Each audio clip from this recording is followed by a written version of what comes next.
Select. You will be presented with a list of all controllers that have been discovered on the network.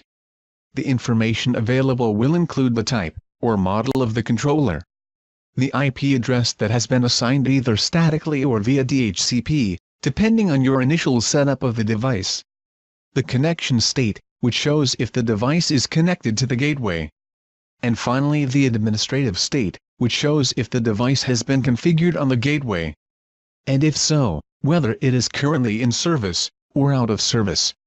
For newly discovered devices that have not been configured, the connection state would be listed as not connected. The administrative state would show as pre-provisioned. Let's begin by configuring the Mercury 1501. Select the controller from the list of discovered devices.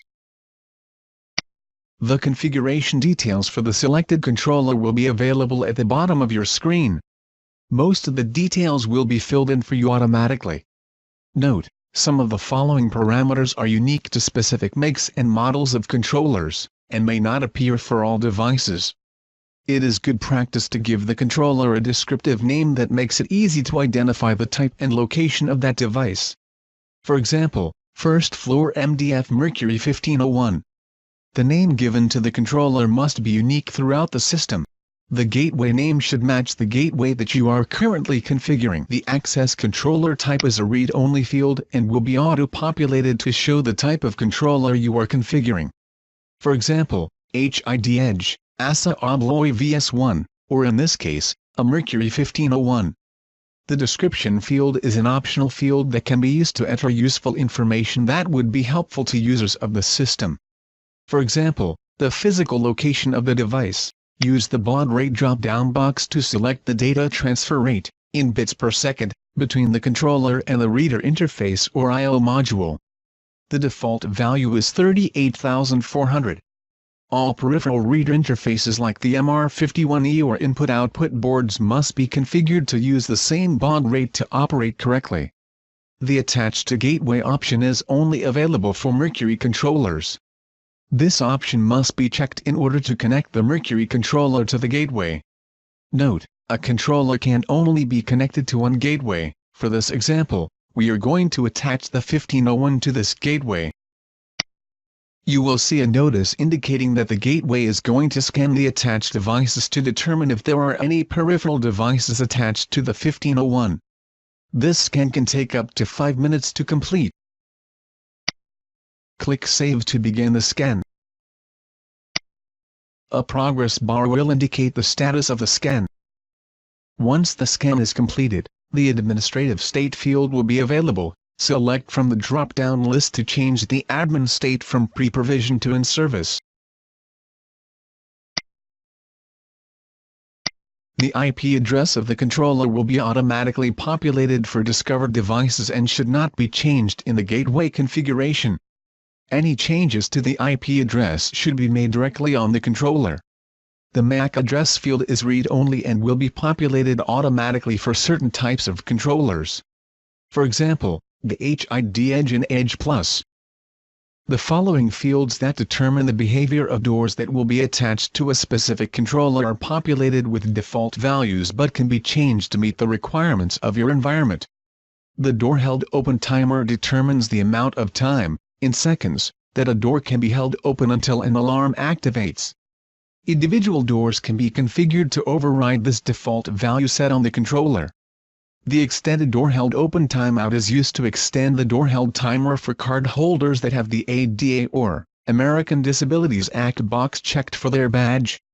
ADA is typically enabled for card holders with disabilities or those requiring additional time when entering an access-controlled door. For example, the user of a loading dock or mailroom entrance. The strike time default value is used to determine the time, in seconds, that a locked door stays unlocked after receiving an unlock signal.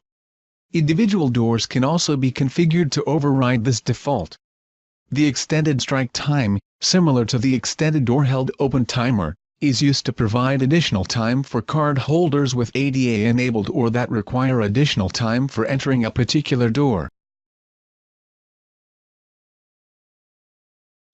The system contact is an optional value that allows you to input the name of the installer or system manager responsible for the system. The last values to be completed on the General Configuration tab are the installer and install date. For auto-discovered devices, the installer will be listed as such. You can update this information to reflect the installer or their company, primarily for record-keeping purposes. The install date is used for warranty purposes, and for some controllers will be auto-populated with the date the controller was discovered.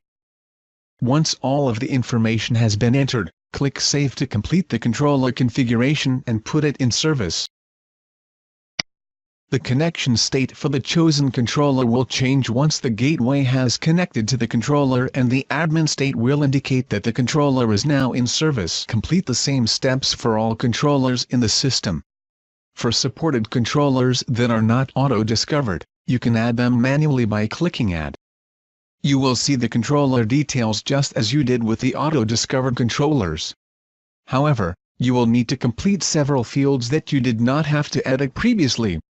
At a minimum, you need to enter a unique name for the controller, select the controller type, and enter an IP address. Once you have clicked Save, the gateway will establish initial communication with the controller and the administrative state will become available for you to put the controller in service, similar to the previous example.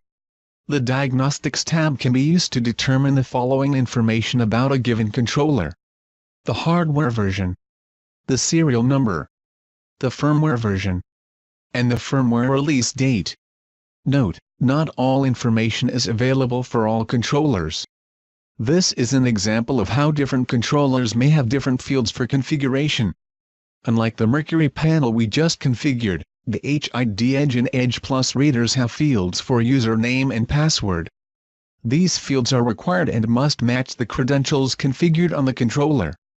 The gateway will auto-discover HID controllers that have been configured on the same network segment that the gateway resides on. To connect the gateway to an HID controller, simply change the administrative state from pre-provision to in service. Note, the HID controller must be configured via the web interface of the controller itself. The IP address of the controller as well as the IP address of the host that the controller will be connected to. Please refer to the HID VRTX user guide for more information regarding the controller configuration. Now that all controllers we want attached to this gateway are connected and in service, we can move on to the configuration of the reader interfaces. Please return to the Configuration, Access Control playlist to continue with the next tutorial covering reader interfaces.